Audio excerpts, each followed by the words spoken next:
Hey all, welcome back to the Fire and Water Cooking channel. I am Darren, of course. Today I'm going to do something I've probably done on the channel before, but I might have done it a different way. So we're going to do the close to Katz's pastrami recipe that you can find on AmazingRibs.com. I'll put a link to that recipe below. But I love AmazingRibs.com. If you followed me, you know that. They use a lot of science-based cooking techniques on there. And from what I've cooked this recipe before, and it does turn out really, really good. And I've had Katz's pastrami, and it tastes very, very similar. So what I've got here is a point from a brisket cook I did last week, and we're going to go ahead and cook that up, make pastrami. I'll be right back. Smoking, grilling, getting hot and hotter, sous vide and chilling from fire and water.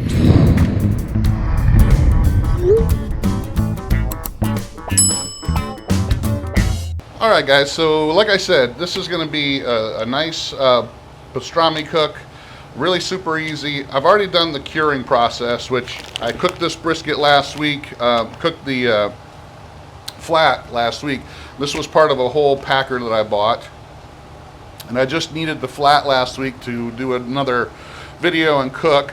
So I took the point section here and I did a dry cure, and you'll find that in the recipe down below as well.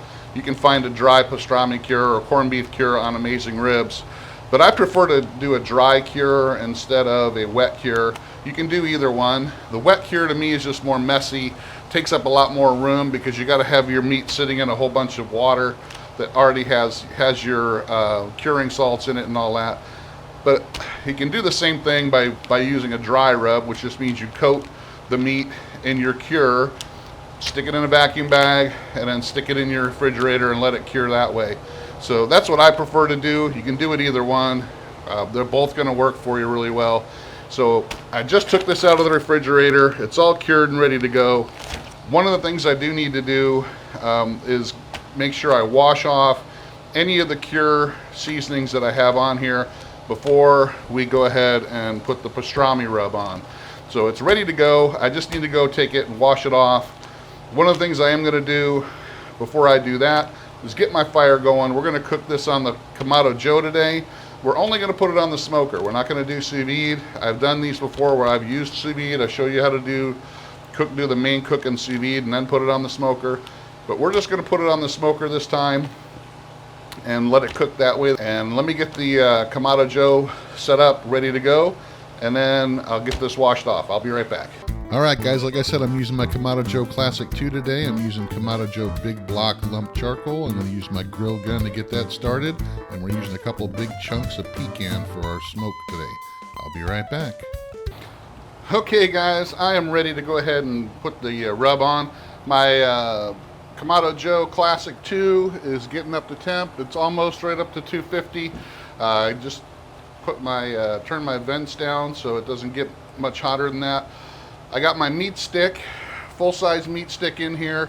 I'm going to monitor the internal temperature with that, just so we don't go over I don't want it to get too well done. So I want it to be right at around the 200 because we're slicing this. We're not really, it doesn't need to be super, super tender.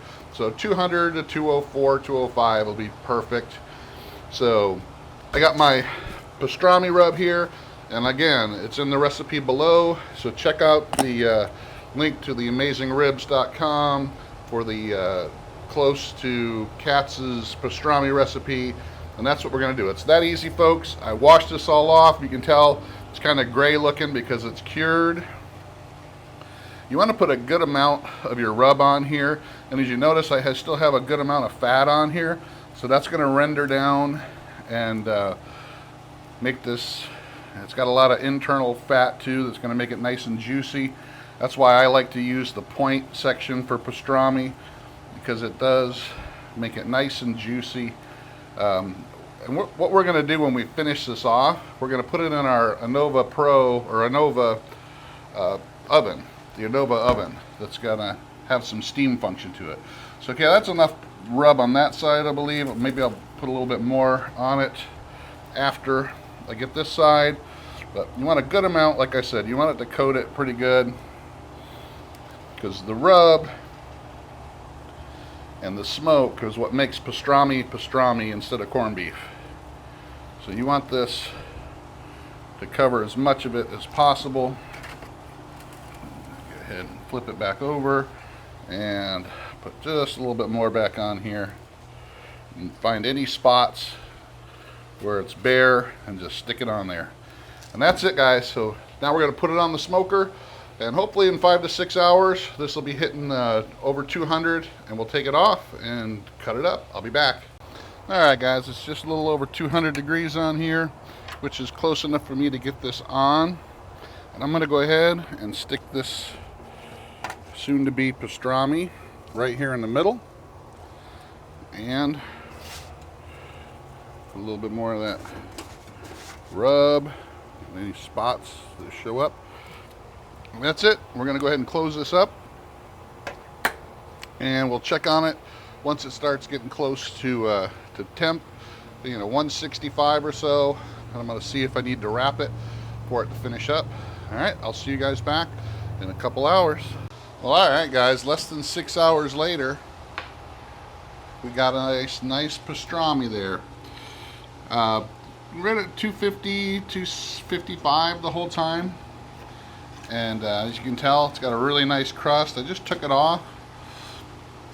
And I didn't wrap it at all this time. I actually just let it go the whole time. I'm trying to figure out where my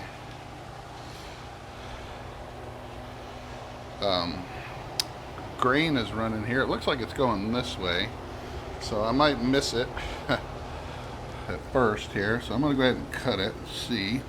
This is it. Yeah, that looks good. Look at that. Look at this piece of pastrami right here. Whew, look at all that intermuscular fat left over. It's still pretty hot, so I'm not going to be making a sandwich out of it quite yet. I'm going to let this cool down just a little bit, but there you go, guys. Check that pastrami out. Nice, super nice color. I'm going to go ahead and take a bite, even though it's really super hot still. Try not to burn my mouth, but super tender.